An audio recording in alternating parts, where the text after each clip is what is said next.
The following is a production of Neural Network Media and is completely AI generated. It is intended for entertainment and educational purposes only.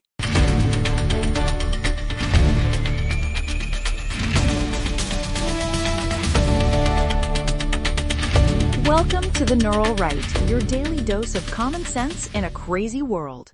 It is Thursday, February 26, 2026, and let's be real, the energy in this country is shifting so fast, the elites are getting whiplash. Oh, they're dizzy, honey. Yesterday we were talking about Apple moving Mac production back to Houston and that incredible Amber Alert rescue by those moving guys in Phoenix. Just real American excellence. And today, we are riding the high of the most important State of the Union address I think I've seen in my lifetime. It's a busy show today, guys. We have a lot to unpack. From the president declaring a golden age to a 10-day countdown for Iran, we are covering it all. And don't forget the media trying to ruin our Olympic gold medal win in hockey, because apparently being a winner is now problematic. Give me a break. I'm sorry, but if you're offended by a gold medal, you're the problem. Here's the reality. The world is changing. Let's start with the big one, the State of the Union.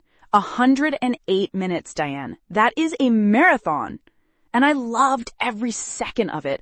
I had my flag scarf on, I had my glass ready, and I watched the visual of it all because the split screen was everything. You had the gallery, which was just this parade of patriotism, and then you had the Democratic benches looking like they were at a funeral for their own careers.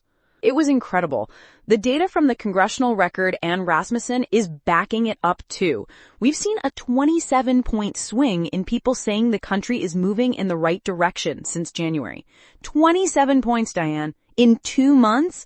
That's not a honeymoon phase. That's a mandate. It's common sense finally being applied. When gas is under $2.30 a gallon and core inflation is sitting at 1.7%, people notice.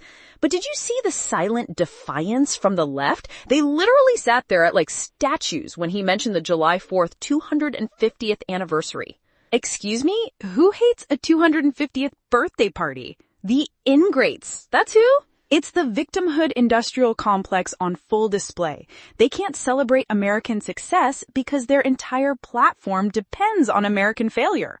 The president called it the golden age, and the polling shows 82% of Republicans agree, but 57% of the general public, mostly Democrats, are still saying the State of the Union is not strong. Because they're living in a different reality. They're still crying about the partial shutdown or the fact that they can't use taxpayer money for, well, we'll get to the January 6th riot or payout ban in a minute. But honestly, Ashley, the most powerful part for me, it wasn't the numbers. It was the people. You mean the medals? Yes, the medals. He used that stage to honor people who actually do things. Not activists, not career victims, achievers. Well, that leads right into the biggest foreign policy bombshell of the night. Diane, you've been following the Iran situation, and the clock is officially ticking. It is, and it is about time. The Iran ultimatum is the only thing the regime understands. We are looking at a 10 to 15-day window, which means this wraps up between February 28th and March 3rd. That is a deadline with teeth. According to the Times of Israel and various Geneva reports, Steve Witkoff and Jared Kushner are already on the ground. They're doing the indirect talks through Oman, but the president was very clear in the speech. He said he hasn't heard the secret words yet. We will never have a nuclear weapon. That's it. That's the tweet. But Iran is over there in Geneva trying to offer token enrichment for medical use. Oh, please, medical use. Give me a break. We know exactly what they're doing with that uranium. Exactly, and that's why the Operation Midnight Hammer from last June was so important.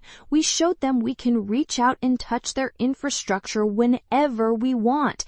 And now we have a literal armada sitting off their coast while the negotiations happen. This isn't John Kerry with a plate of cheese. This is agree or else.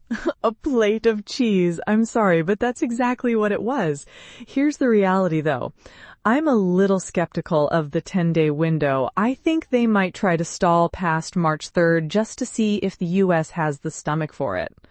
Oh, you think so? I think the or else is pretty clear. If they don't say the words, the armada moves in. I don't know. 15 days is a long time for a regime that's been lying for 40 years. I'd have given them 48 hours. Say the words or the lights go out. Honey, no. You have to give them enough rope to hang themselves diplomatically so the rest of the world can't complain when the hammer drops. It's strategy. Okay. We'll see who's right in 10 days. But while we're talking about enforcing the law abroad, let's talk about how it's finally happening here at home. The border.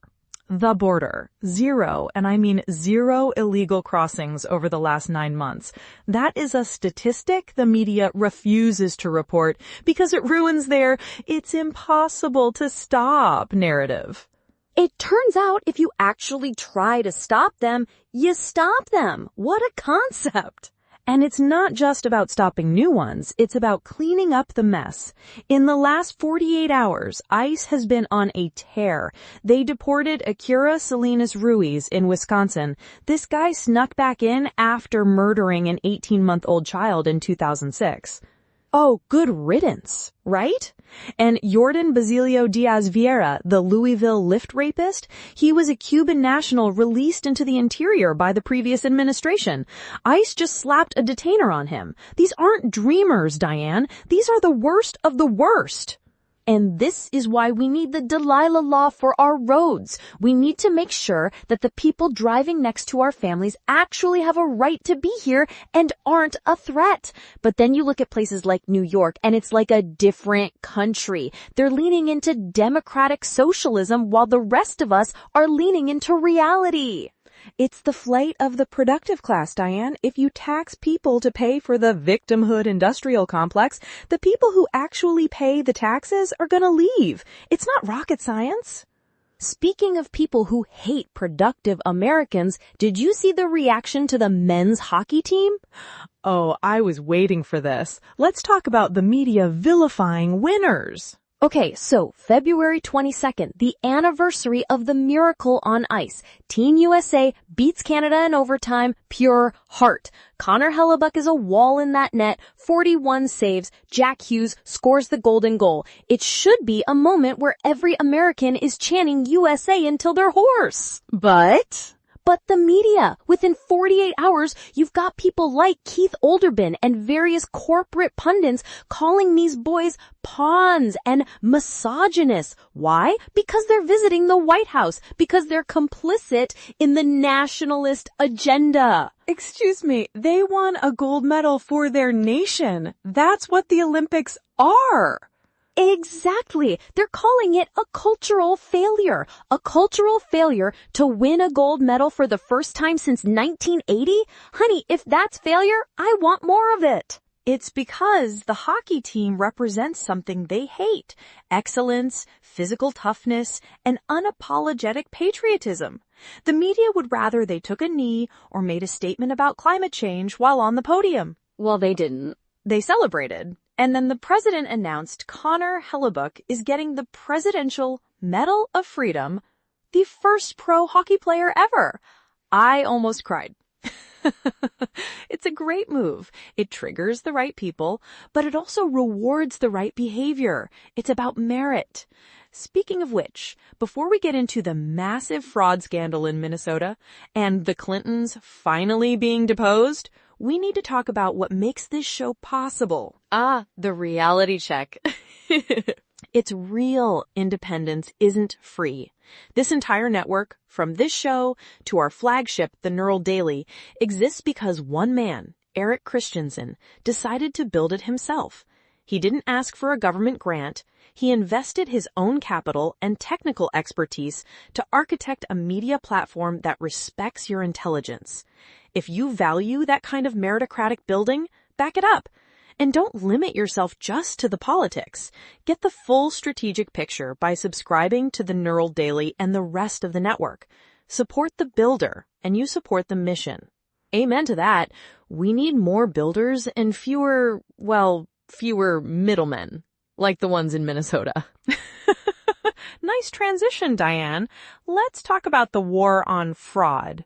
Vice President Vance and Dr. Mehmet Oz, who, let's be honest, is proving to be a pit bull at CMS, just halted $259 million in Medicaid funds to Minnesota. Wait. They actually stopped the money? They stopped it. First time in U.S. history. They're looking at the Feeding Our Future scandal and a new investigation into their housing stabilization services. They're estimating $9 billion lost to fraud across 14 programs. $9 billion. Do you know what real Americans could do with $9 billion? We could fix every bridge in the Midwest. But instead, it's going into the pockets of people who are, let's be real, gaming the system while the state government looks the other way. Dr. Oz said Minnesota failed to provide enforceable timelines for reform. So the Fed said, fine, no check. If they don't fix it, that could go up to $2 billion a year in withheld funds. It's called accountability, Diane. It's a foreign concept in St. Paul, apparently. It's a foreign concept in D.C. too, or at least it was. But did you see who else is feeling the heat? Bill and Hillary are sitting for depositions on the Epstein files. Finally! According to The Guardian and other sources, they are officially being questioned. This is the reckoning people have been waiting for. And it's happening at the same time Kash Patel is purging the FBI leadership. I love the Friday Night Lights energy of a good purge. Get the bureaucrats out of the building. It's necessary. If you have a corrupt culture at the top, the whole agency is poisoned. And while the FBI is getting cleaned out, the VA, the Department of Veterans Affairs, is actually reporting record high satisfaction for service members. It turns out, when you fire the people who don't do their jobs, the people who do their jobs can actually help the veterans. Imagine that. Accountability works. But you know what else works? Protecting our children. Ashley, have you seen the Stop the Sexualization of Children Act? Mary Miller's bill? Yes. It is a mama bear dream. It's H.R. 7661. It basically says if you're a school and you're pushing sexually oriented material on kids under 18, you don't get a dime of federal funding. And let's be clear, because the left will lie about this, it explicitly preserves science, classic literature, and art. It just stops the gender ideology being snuck into third-grade reading lists. Exactly. And the DOJ is finally backing us up. They've opened investigations into school districts in Michigan, Detroit, Lansing, for embedding this stuff without letting parents opt out. It's about time the Department of Justice actually cared about the rights of parents. And did you see the legal watershed moment in the courts? A detransitioner just won a $2 million malpractice award. $2 million. That sends a message to every hospital that thought it could fast-track kids into life-altering surgeries for social justice points. It's about personal responsibility, Diane. These doctors were treating ideology, not patients. Now the bill is coming due. If you ruin a child's life for a trend, you should be sued into bankruptcy. Period. Life is hard, get a helmet. Or in this case, get a lawyer because the parents are coming for you. Exactly. But look, all of this, the SOT, the accountability, the cultural sanity, it's all happening against a backdrop of a world that is fundamentally rejecting the old socialist guard. You're talking about the three borders collapse. Yes, Cuba, Venezuela, and Nicaragua. This is our main story today because it's a shift we haven't seen since the late 80s. The regime change endgame is officially on for 2026. It is tragic what happened in Cuba yesterday, though. The Coast Guard firing on a civilian fishing boat? 4 dead. 6 wounded. A Florida-registered boat, Diane? The regime claims it was an armed infiltration, but Representative Carlos Gimenez called it what it was, a massacre. These people were trying to rescue their families from an energy crisis that has the island in total darkness. And the ingrates here in the U.S. will still defend the Cuban regime as some kind of healthcare utopia. It's sick. Marco Rubio isn't buying it. He said the U.S. is doing its own investigation and won't listen to a word the regime says. And then you look at Venezuela. They're trying to rebrand the Helicoida. The Helicoida? You mean that giant torture center? That's the one. They're trying to call it a Center for Social Development or some nonsense. It's a desperate attempt by an interim government to look civilized while the whole socialist experiment is collapsing. You can't put a fresh coat of paint on a prison and call it a playground. The reality is that the U.S. administration has decided that by the end of this year, these regimes are done. We are seeing a freedom-first foreign policy that isn't just about tweets. It's about results. It's the anti-victim foreign policy. We're not apologizing for our influence anymore. We're using it to help people who actually want to be free. It really feels like a new era, doesn't it? From the hockey rink in Milan to the halls of Congress. The silent majority isn't silent anymore. We're winning. We are, but here's the reality. The opposition is the most dangerous when they're cornered. The media's reaction to the hockey win proves that. They will try to vilify every single victory we have. Let them. I'll be here with my American flag scarf and a fresh bottle of Chardonnay, laughing at them every single day. And I'll be here to remind everyone that common sense isn't a mindset, it's a duty. Get out there, take some personal responsibility, and don't let the Victimhood Industrial Complex tell you who you are. Amen to that. That's the show for today, folks. We've covered the Golden Age, the Iran countdown, the war on fraud, and the global push for freedom. It's a solid day for the good guys. It really is. Keep your head up, keep your eyes open, and remember, life is hard. Get a helmet. And maybe a glass of wine. See you tomorrow, people.